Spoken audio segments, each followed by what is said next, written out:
Kali ini kita akan bahas konsep dari mesin Carnot sebagai penerapan dari hukum termodinamika yang kedua, fisika kelas 11. Nah, kita akan bahas dulu mengenai mesin Carnot. Apa itu mesin Carnot?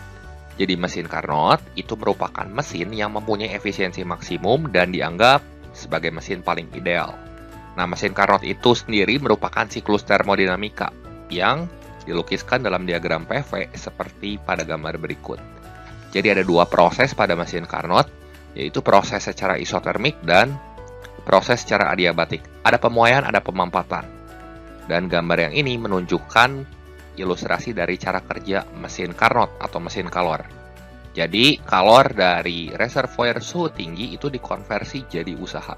Nah, sebenarnya untuk mesin kalor dalam kenyataan ya, dalam dunia nyata itu nggak ada yang memiliki efisiensi 100%, sehingga ada kalor yang terbuang sebesar Q2 di sini ya, ke reservoir suhu yang lebih rendah. Dan untuk proses-proses pada mesin Carnot di sini dibagi jadi 4. Dari kondisi A ke kondisi B ini merupakan pemuaian isotermis karena W-nya positif. Kenapa W-nya positif? Karena volumenya bertambah ya. Volumenya bertambah dari A ke B. Dan menyerap kalor sebesar Q1. Dari kondisi B ke kondisi C, ini merupakan proses pemuaian adiabatik yang ditunjukkan dengan W yang juga bernilai positif. Dari kondisi C ke kondisi D itu merupakan pemampatan isotermik dan nilai W-nya negatif. Dan melepas kalor juga sebesar Q2. Ya. Dari proses D ke A, ini prosesnya kembali seperti kondisi semula, dan ini merupakan pemampatan adiabatik yang ditunjukkan dengan nilai W negatif karena volumenya berkurang, teman-teman. Untuk proses adiabatik tidak terjadi pertukaran kalor ya. Nah, kemudian usaha untuk mesin Carnot diberikan oleh persamaan berikut. W sama dengan Q1 kurangi Q2. Yaitu kalor yang diserap dikurangi kalor yang dilepasnya. Dan W ini bisa juga kita nyatakan menurut persamaan Q1 kali 1 min T2 per T1. Selanjutnya, kita bisa gunakan tabel perbandingan senilai ini atau cara cepatnya untuk menentukan besaran-besaran atau variabel yang terkait dengan kalor yang dilepas, kalor yang diserap, dan usaha, ya, serta suhu reservoir tinggi ataupun suhu reservoir rendah. Kayak gimana cara pakainya nanti akan kita bahas di contoh-contoh soalnya supaya lebih jelas. Selanjutnya untuk efisiensi mesin Carnot, ini diberikan oleh persamaan berikut. Efisiensi sama dengan W per Q1, jadi usaha dibagi kalor yang diserap dikali 100%. Ini merupakan efisiensi nyata, ya. Dan efisiensi maksimum secara teoritis itu diberikan oleh persamaan berikut ini. Efisiensi sama dengan T1 kurangi T2 dibagi T1 kali 100%. Kemudian untuk rekayasa efisiensi, ini diberikan oleh persamaan 1 dikurangi efisiensi mula-mula kali T1, ini sama dengan 1 kurangi efisiensi akhir kali T1 akhir ya. Berikut ini keterangan-keterangannya. Q1 itu kalor yang diserap oleh T1, Q2 kalor yang dilepas oleh T2, W itu usaha yang dilakukan oleh mesin atau sistem, Q dan W satuannya Joule, kemudian T1 itu suhu reservoir tinggi dan T2 itu suhu reservoir rendah. Dan untuk suhu pastikan ada dalam satuan Kelvin, ya bukan Celsius. Oke, supaya lebih jelas, langsung aja mari sama-sama kita simak pembahasan contoh-contoh soal berikut ini. Contoh soal yang pertama, ini adalah soal kasus menentukan usaha yang diserap oleh mesin Carnot. Nah, berikut ini soalnya ya. Perhatikan grafik PV untuk mesin Carnot seperti gambar di bawah ini. Jika mesin mengambil panas 1000 Joule, banyaknya panas yang diubah menjadi usaha adalah titik-titik. Dari grafik ini kita diketahui T1 dan T2, dan satuan suhunya ini udah dalam Kelvin. Cara paling gampang untuk menyelesaikan soal ini adalah gunakan tabel perbandingan senilai seperti berikut ini. Jadi Q1 akan sebanding dengan T1, kalau W sebanding sama T1 kurang T2, dan Q2 ini sebanding dengan T2. Ya. Nah, tinggal kita isikan aja tabelnya di sini.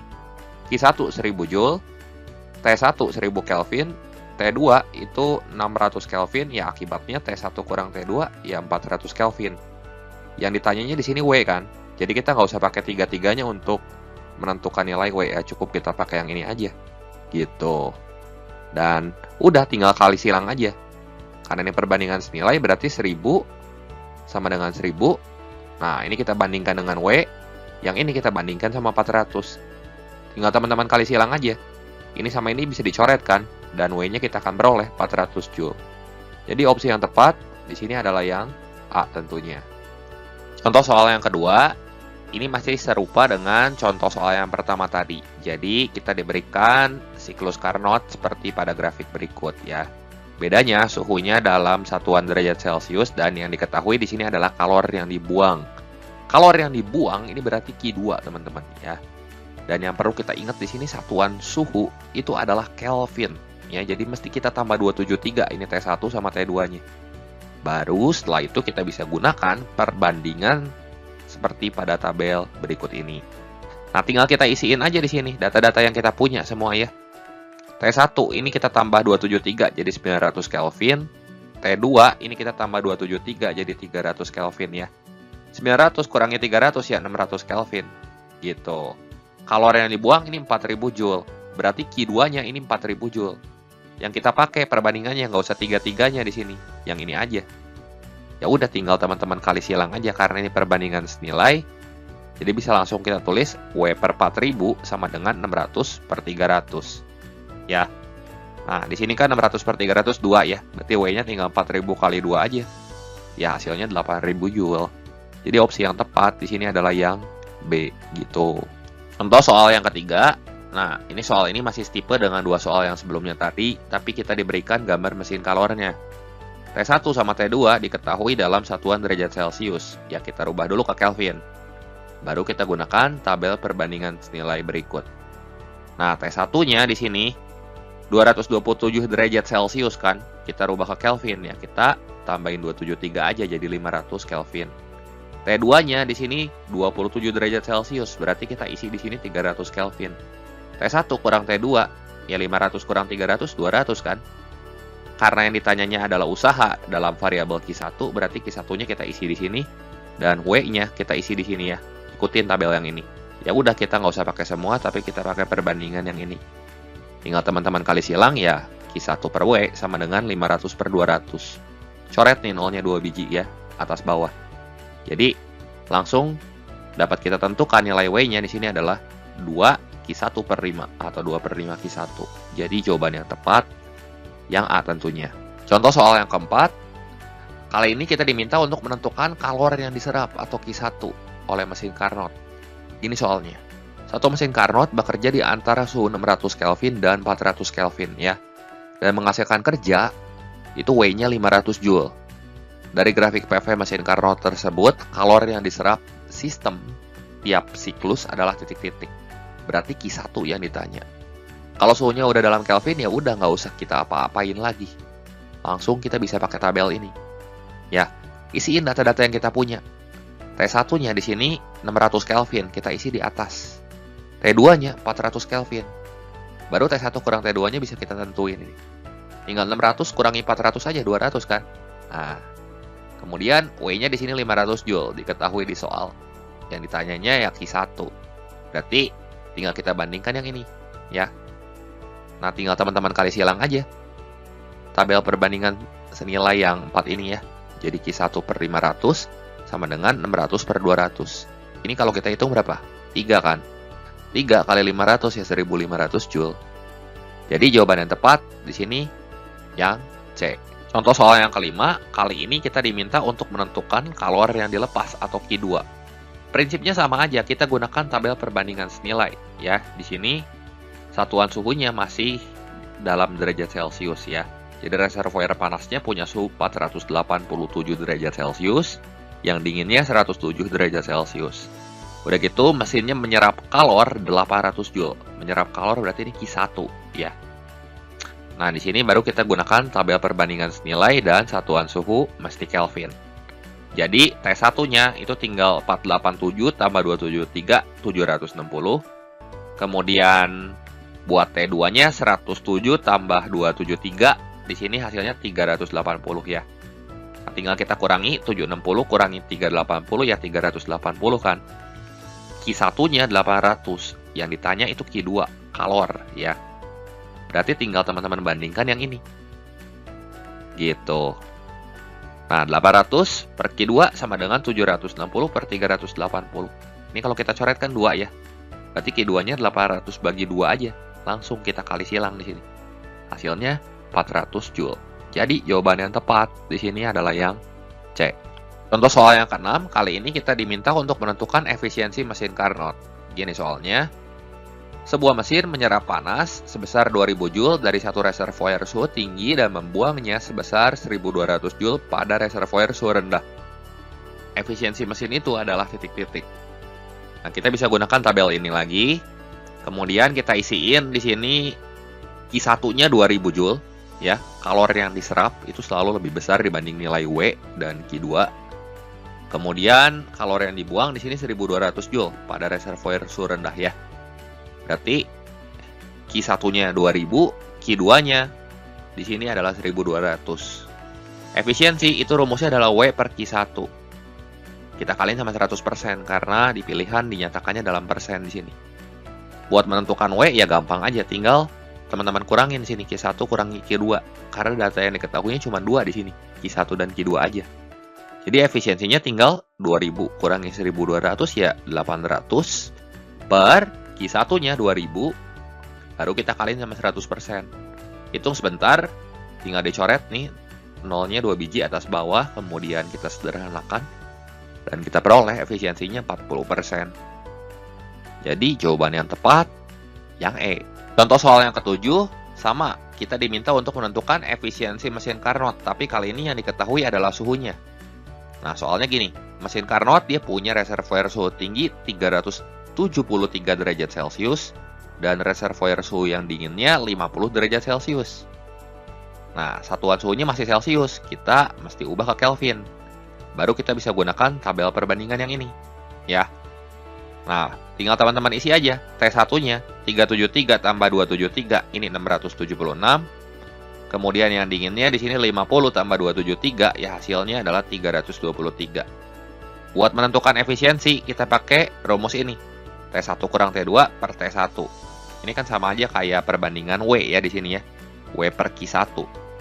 Nah, karena Q1 sebanding sama T1 dan W sebanding sama T1 kurang T2, maka kita bisa pakai rumus yang ini juga. Nah, T1 kurangi T2 per T1 itu berarti 676 kurangi 323, ya 323 per 676 kali 100%. Ini separuhnya kan? Berarti kalau kita hitung hasilnya 50%. Jadi opsi yang tepat yang A tentunya. Contoh soal yang ke-8, kali ini kita diminta untuk menentukan nilai T2, tapi yang diketahui adalah reservoir suhu tinggi T1-nya 900 Kelvin dan efisiensi 60%. Nah, gimana caranya untuk menentukan nilai T2, tapi yang diketahuinya ada efisiensi? Prinsipnya sama, kita bisa gunakan tabel berikut ini. Ada tapinya. Di sini nggak ada kolom efisiensi, jadi efisiensi itu kita isi di kolom yang W, ya, di sini, di sel yang W. Nah, Q1-nya kita isi sama 100, karena Q1 itu selalu 100%, ya. Nah, kalau Q1 dia punya suhu 900 Kelvin. Kemudian, efisiensi kali kita isi di kolom W sini, 60. Akibatnya di sini Q2-nya ya tinggal kita kurangin aja. Q2-nya pasti 40% kan? Ya, selisihnya. Nah, Q2 ini punya kesebandingan dengan T2. Jadi tinggal teman-teman bandingin aja yang atas sama yang bawah. Jadi 100 per 40 ini akan sebanding sama 900 per T2. Ya, ini nolnya 2 biji coret ya, kiri kanan. Kemudian tinggal kita kali silang, ya kita peroleh T2-nya 360 Kelvin. Jadi jawaban yang tepat yang D. Contoh soal yang ke-9, kali ini kita diminta untuk menentukan variabel pada perubahan efisiensi mesin Carnot. Jadi efisiensinya direkayasa. Kayak gini soalnya.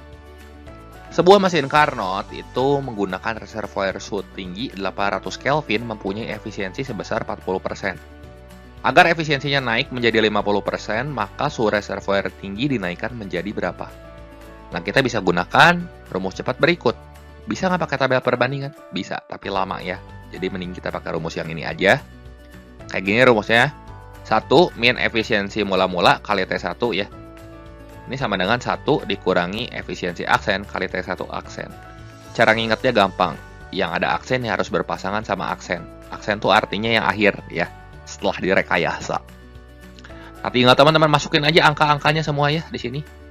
Efisiensi mula-mulanya kan 40%, berarti ini 0,4 nih. 1 kurang 0,4 kali 800 sama dengan 1 dikurangi 0,5 kali T1 aksen. Ya udah, 0,6 kali 800 ya 480. Yang ini 0,5 kali T1 aksen. Dan T1 aksennya yang ditanya tinggal 480 dibagi setengah, ya hasilnya 960 Kelvin. Jadi jawaban yang tepat di sini adalah yang B. Contoh soal yang ke-10. Nah, ini soalnya setipe sama yang tadi ya.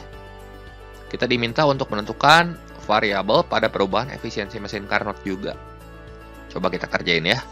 Suhu tinggi reservoir mesin Carnot itu 500 Kelvin, efisiensinya 60%.